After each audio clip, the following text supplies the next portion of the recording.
In today's video, I'm going to install a trailer hitch. Whether you want to have a bike rack or a cargo carrier, or you want to tow a camper, a trailer hitch is definitely a place to start. Usually they are around $150 to $200, and in less than an hour of installation, your vehicle will become a lot more versatile. I'm installing a CURT hitch receiver. CURT is one of the leading trailer hitch manufacturers in the towing industry. All their receiver hitches are made in the United States, and I'm installing it on a Toyota Sienna that has a towing package, which means this vehicle has better suspension and brakes, better cooling system, and reduced gear ratio in the drivetrain to tow up to 3,500 pounds. But even if your vehicle doesn't have a towing package, you may still be able to tow small trailers, have a bike rack, or a cargo carrier. The trailer hitch I'm installing has a standard 2x2 inch receiver, which is the most common size. For a Toyota Sienna, CURT offers two options in this size: exposed main body and concealed. Concealed is a little more expensive but has a better tongue weight capacity, which means it can handle more downward pressure. By the way, this video is not sponsored by anybody. This is just me buying a trailer hitch for my own vehicle with my own money. The trailer hitch was delivered to my door within 3 days. It comes with a set of bolts and very descriptive and thorough instructions manual written in plain English, providing technical support line, towing limits of your hitch, and some towing safety information you can put in your glove box for further reference, and if you sell the car, for the next owner to have. Step-by-step instructions include pictures and a list of required tools, and that's where we're going to begin. You should have a ratchet with a 10mm socket, Phillips and flathead screwdrivers. Obviously, a must-have is an extension at least 6 inches long with a 19mm socket. It is best to have a torque wrench that can torque to 86 foot-pounds, so you can make sure your tow hitch is tightened to manufacturer recommended specifications. Aside from that, maybe a ruler, a marker, and a razor blade or utility knife to cut out a piece of underbody panel for the hitch receiver to fit through. Don't forget your safety goggles, and let's get to it. Step 1. Remove underbody panel if present. You may want to jack up the back of the car a little bit or back it in on some car ramps. I have a video on how to make those. First, we're going to remove 5 screws with a 10mm socket. This is what they look like.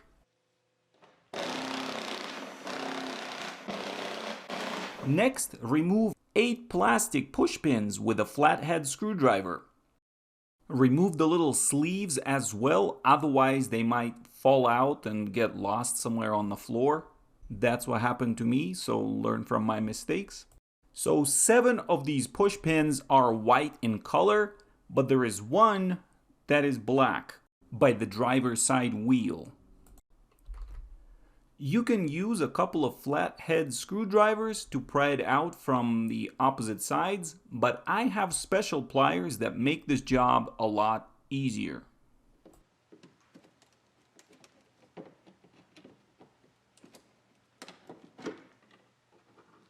And lastly, there are 4 plastic clips, they call them screws, that you're supposed to remove using a Phillips screwdriver, but I quickly realized that they don't really come loose if you turn them, so you have to pry and pull down on them. They are more of a pop in and out kind rather than screw on and off.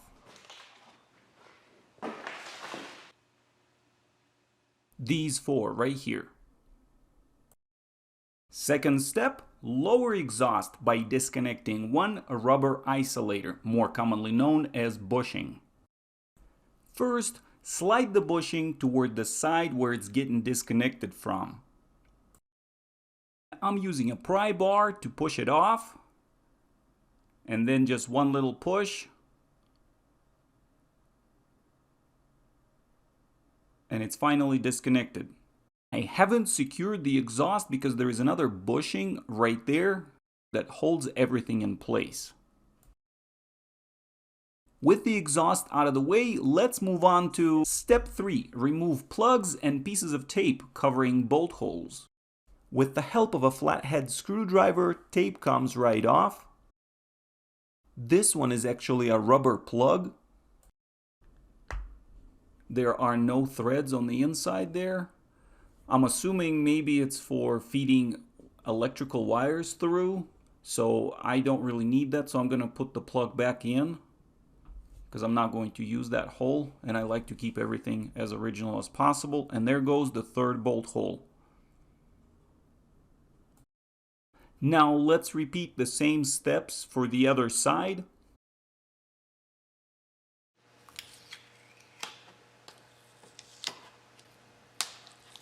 And now we're almost ready to start bolting on our trailer hitch.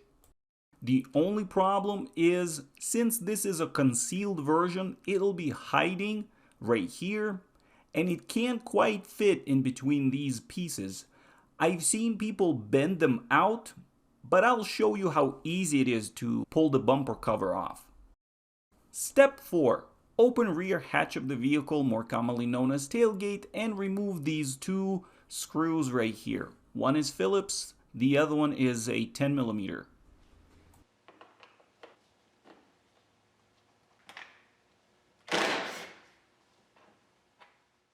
Now let's do the same thing on the other side, and we can move on to step 5. By the way, leave your tailgate open. Step 5. Remove one screw per each side of vehicle inside of rear wheel well that are attaching the rear fascia, in other words, rear bumper cover, to the vehicle side panels. You can use a Phillips screwdriver, but I'm using an 8mm socket. With a small flathead screwdriver, pry the bumper cover off like that to make it free. Now before I do the same thing on the other side, I'm gonna skip to step 6. Remove two plastic clips on passenger side at bottom edge of fascia near wheel well.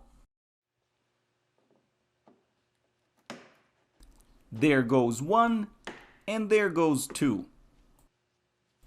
Now we can free this side up completely by pulling it like this.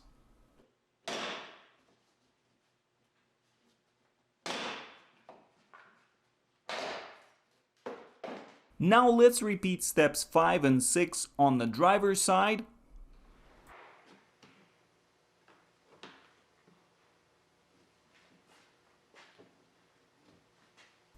There is only one plastic clip on this side left, and we're ready for step 7, remove bumper cover.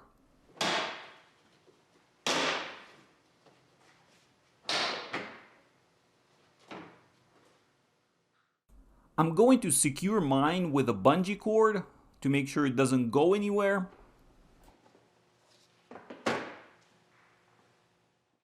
And now there is plenty of room for the tow hitch to fit through. On the driver's side, there is this wiring harness going to all the backup sensors that you would have to disconnect if you want to take the bumper cover completely off. I am using a couple jack stands to perform step 8, raise hitch into position and install M12 bolts. You want to put your washers this way, pointing the sharp side toward the hitch.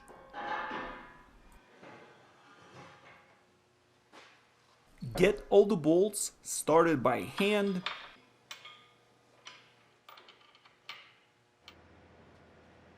Then tighten them all up with a ratchet.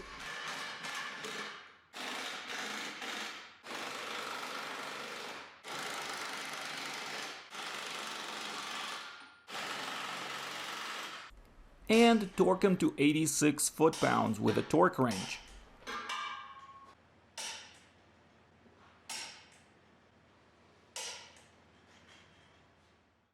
Step 9, put the bumper cover back on.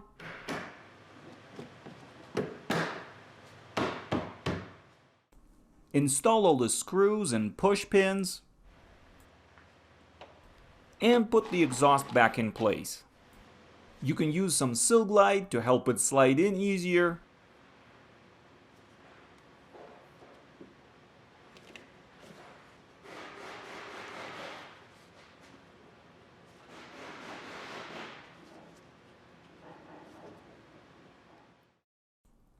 Step 10. Mark underbody panel for trimming. I'm going to clean the area that needs to be trimmed. First, I'm going to find the middle of this back edge. It is about 7.5 inches wide, so 3 3/4 will be right in the middle. Then I'm going to measure 7 inches into the panel using this little hole as a reference point to keep a straight line. Now to make this cutout 4 inches wide, I'm going to measure 2 inches away from my initial marks. One on the left and one on the right. Do the same for the other side. You can use this ridge line in the cover as a reference to make sure your rectangle isn't getting slanted. Next, connect all the dots.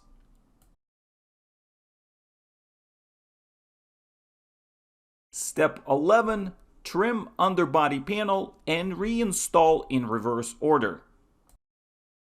In the instructions, they recommend using a rotary tool, but a regular razor blade or utility knife work just fine.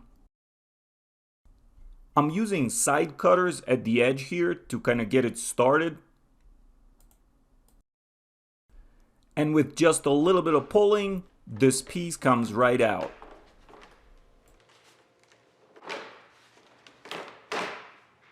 Now put the cover back on. You can start by snapping the 4 clips onto these studs.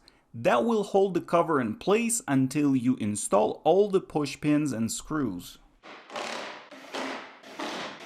And there you have it, a nice 2-inch hitch receiver, barely noticeable from under the bumper. For those of you wondering, receiver height came out to be 11.5 inches. That number is important when choosing how many inches your ball mount needs to be rising or dropping to make sure your trailer is level. If this video was helpful, give it a thumbs up, share your experience and feedback in the comments below. Thank you for watching, good luck and take care.